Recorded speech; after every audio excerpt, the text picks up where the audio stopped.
ناي إثنيكات حد كوينات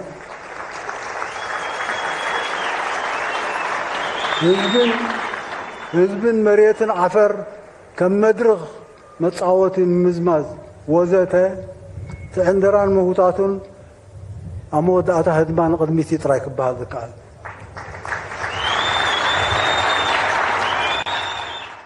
Ladies and gentlemen, that was the President of Eritrea, Afewrki, speaking on the occasion of this year's Eritrea's Independence Day on May 24, 2025. What is fascinating about his speech this time around is that he appears to be concerned about the Afar people in their traditional land, not in Eritrea, but in Ethiopia. He is accusing Ethiopia of turning Afar region into a playground of hostilities and war preparations. This is coming from a president who is known to be the neighborhood bully and the primary source of regional conflict in our region. Since its independence, Eritrea went to war with all of its neighbors, Sudan, Djibouti, Ethiopia, even with Yemen over a tiny island. This is a president, since taking power in 1991, have colonized the Afar people and their traditional land in Dankalia. Since you worry about the Afar rights elsewhere, how about recognizing the Afar rights in your own backyard?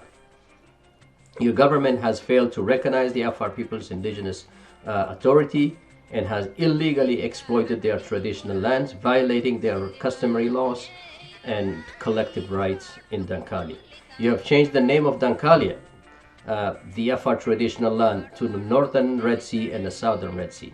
Your government continues to assimilate the Afar culture, exploit the Afar resources, and destroying their traditional economy. You have imposed policy of starvation and ethnic cleansing and systematic displacement of our indigenous people to force them out of their natural environment and natural resources. You have used the policy of war and fear to govern Eritrea rather than pursuing socio-economic development, multilateralism, and regional stability.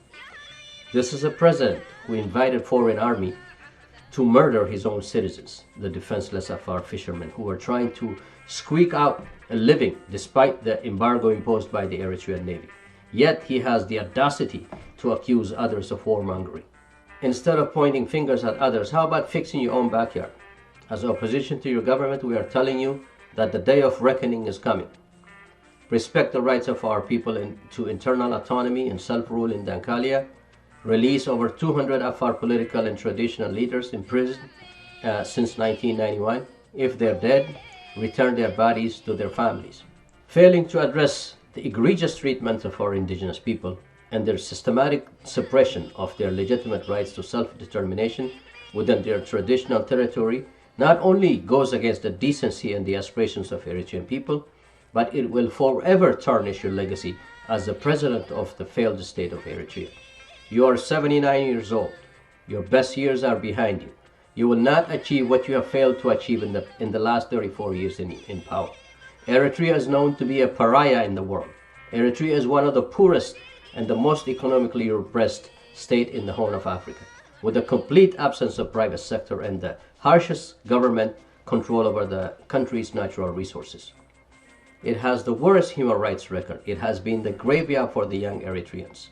It is only a matter of time until the Eritrean people take matters in their own hands. My advice to you is similar to Biblical Moses' command to the tyrant Pharaoh of Egypt. Let my people go. The Eritrean people deserve the freedom to realize their rightful dreams and aspirations, justice and equality and prosperity in their own country. Unless you recognize the harm you are inflicting upon Eritrea and its people, the day of reckoning will arrive unexpectedly. And it will not be merciful when that day comes. You will face the fate of the Pharaoh drowning in the depth of the Red Sea, fleeing from the army of the oppressed and the righteous.